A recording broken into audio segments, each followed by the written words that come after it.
Part 5 Reconciliation starts with a speech of an army chaplain in Afghanistan about war. Alright, the final part is somewhat of an epilogue. We have a wrap up of certain things. We have a somewhat emotional scene towards the end, the final chapter 56. After he is debriefed, Drake is aware that Frost is suffering because of the death of Keegan, because they had a bond between them that was not. It wasn't quite felt throughout the book, though.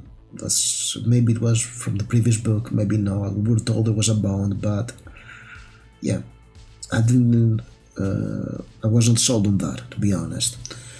And in the beginning, we learned that Frost had bought an old car and she was planning to restore it, but she never had the time because of their erratic schedule. So Drake goes to her garage and fixes it for her, and they drive to the cemetery where Keegan, Mitchell, and Crawford are buried. And yeah, that was kind of emotional. Then on the epilogue, Ryan is having a drink. There is definitely something about Ryan and drinking, but it's not quite settled if he's enjoying drinking, if he is an alcoholic or something. Maybe on the next book, I don't know. Really, I mean, the author has the nickname The Critical Drinker, so yeah, I guess it's because he likes whiskey. And all his characters do like whiskey too, like Drake or Carpenter. He says that she's sorry for his loss and she's glad she didn't lose him. It's sort of like there is something here between them, and closes the phone telling you've got a visitor.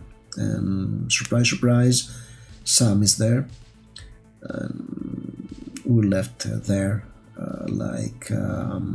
That's an interesting transition too. I mean, there are parts in this book that feel very good, like this one. There is a very strong symbolism, like I'm leaving you so you can be happy with the other woman or something. Or maybe there is a character arc transition of sort, I don't know. But yeah, overall I think that this book is competent and decent, but it kind of lacks certain stuff.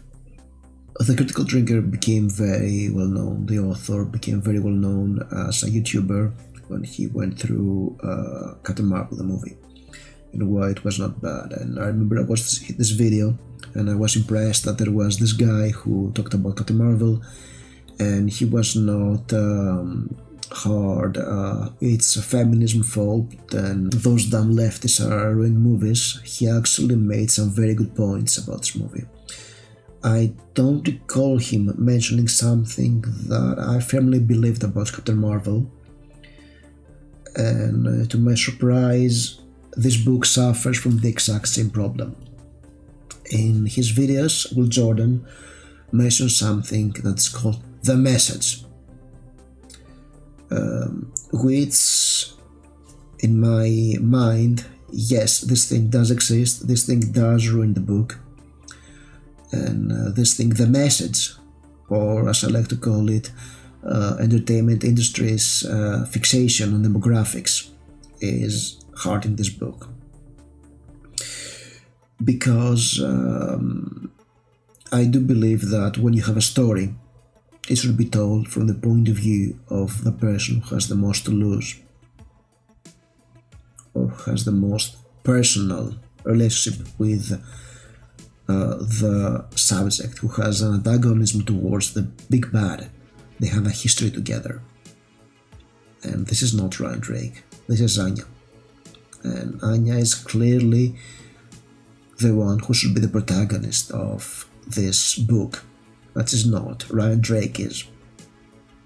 And we'll get to Ryan Drake and why he's not working as a protagonist in a while and how we can fix it. Because, yes, there's an easy fix for this book. Make Anya the protagonist. But the problem is the message exists, or more likely the laser focus on demographics. This is an action thriller, this is a military action thriller, and this kind of books are read by two categories of people. They're read by men who are on the nerdy side. They want to feel what it's like to be a soldier, a spy, fighting a war, hurting bodies. And yes, I mean, I can feel that. That's the appeal of this genre. The second group, it appeals to its veterans who want to relive the camaraderie, the loyalty fantasy of the military genre.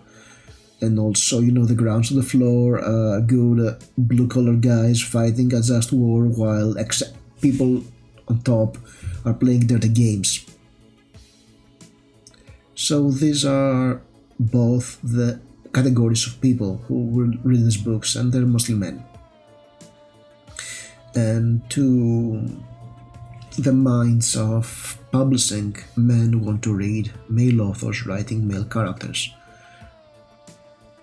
So if you make this book about a female spy, it's not going to get published. Or if it's published, it won't be marketed. So it has to be about Ryan Drake. So the message, or more likely the focus on certain demographics of starting characters that are running against what's best for the book, is the problem here. And it's the problem because that's how publishing works. And believe me, a lot of people in publishing are frustrated by this. A lot of the voices asking for diversity are frustrated because for years and years and years, minorities and women were ousted from publishing industry because publishing assumed that people won't read men. Male authors, white cis male authors, or white women, I guess, for certain genres. That's not action or the blockbuster stuff. And then nowadays, publishing has gone the other way and it only demands women because male readers are fewer, and movies are also more focused on women friendly franchises. And actually, if this book had Anya as a protagonist, it would easily have been a movie by now. And yeah, probably a bad woke movie, as the author would say in his videos, but still to have been successful after the fact. And this is where a lot of the frustrations come, because publishing can be brutal and sometimes can be blind towards common sense. And people who are passionate about reading, about writing, we cannot stand having people screwed over because how they were born or how they live or where they live. That's where a lot of it comes from, a lot of the outrage and the culture wars. And Will Jordan's probably a victim of that. And yeah, I mean, I can see why he was chosen by a big publisher who wanted probably the newly child, maybe a franchise that would become a movie. Yeah, this movie is calling out the military-industrial complex in 2012. And back in 2008, where this book takes place, people were pissed about the war on terror because there was George Bush Jr. as the president of the US. Then you get a charismatic, intelligent president, and people are fine with the US being in the Middle East. And Hollywood is in cahoots with the military-industrial complex, so they want to make a movie about how awful people they are. Plus, action thrillers were out of fashion, superheroes were in, so it was not going to become a movie. Let's be honest about this. So there's a lot of missed potential on this book. Alright, now, why I mentioned Captain Marvel? Because Captain Marvel had the same problem. There was one character who was far more interesting and had more stakes in this movie, and that was Talos, the leader of the Skrulls. However, he was sidelined in order to get the strong, Superman-like female character, Carol Danvers, who was definitely not the most heroic character. And it's not quite the same as with Ryan Drake, but there are some parallels here. So yes, both Captain Marvel And this book had to have a specific gender of the protagonist, even though the most interesting character, the one who had the more stakes in the story, was somebody else that didn't fit the bill. And yeah, that's a big no-no, and you don't notice it easily. You have to turn your mind at some point to see this. Notice it's just this uncanny valley feeling if you are not into writing or analyzing plots or realizing what's happening. My day job is in marketing books, so I notice those things. I notice what the appeal is, I notice what the tropes are. I have read books about writing and plotting, and this book follows a lot of those rules, a lot of the tropes.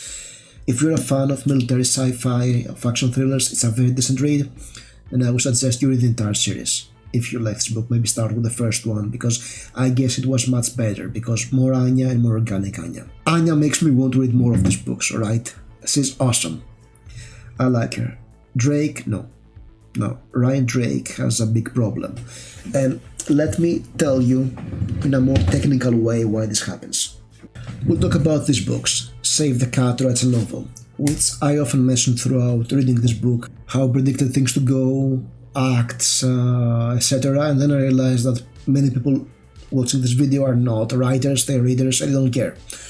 So I'm sorry for that. Sorry for saying all those weird stuff. So this book is a formula on how to write a story in 15 steps. And there are some opening steps, and this has 15 steps, 15 beats in order to get to the character, to get a story right. And the very first beat is the opening image. It's how we meet the protagonist and we see his flaw, his shard of glass, as it's mentioned here, and also the theme stated. So you have to show something that makes our character feel sympathetic to our character, and show what his challenge is. And Ryan Drake's opening is he's driving towards a barbecue with his team, and he realizes that he made a deal with the devil. He feels paranoid, he feels alienated, he's burning out. So yeah, that's basically Ryan Drake is a patsy. And Ryan Drake remains a patsy throughout the book. The first time Ryan Drake does something significant to the plot, something heroic, something like, oh, this guy is doing something badass, it's on page 200 when he notices the Morse code. So yeah, that's not great. We spent 200 pages of our protagonist of this book being insignificant, and then he remains significant while Anya takes the big kills, while he is rescued. He does things, of course, he's not a total buffoon. He does things, he needs help, he gets help. That's something that is kind of interesting for him. He gets help a lot, he gets saved, he gets rescued, he's not always earning his victories. Your Ryan Drake character is not the most interesting character. He's there to facilitate Anya's story. He's her Watson. And if we go to Captain Marvel, the movie, there Carol is an antagonist to Talos that becomes an ally.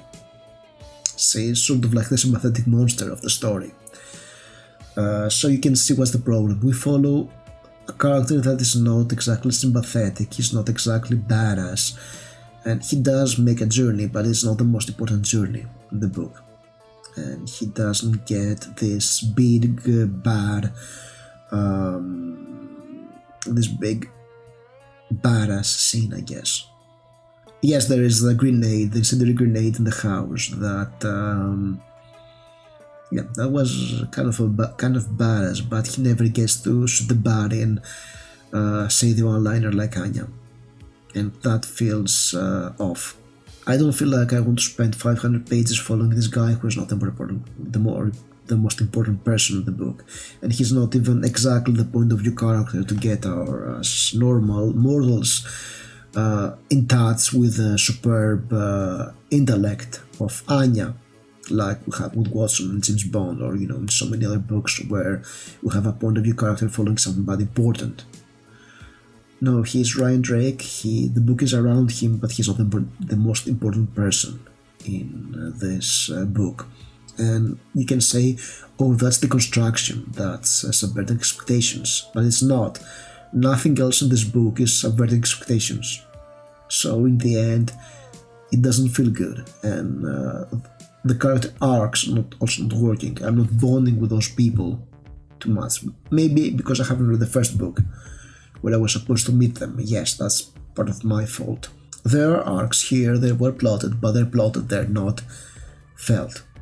The way Anya's story is actually felt, because the stakes are there, because she earns her victories, because she has a reason. The story is about her. But she's not the main character, she's a side character in her own story.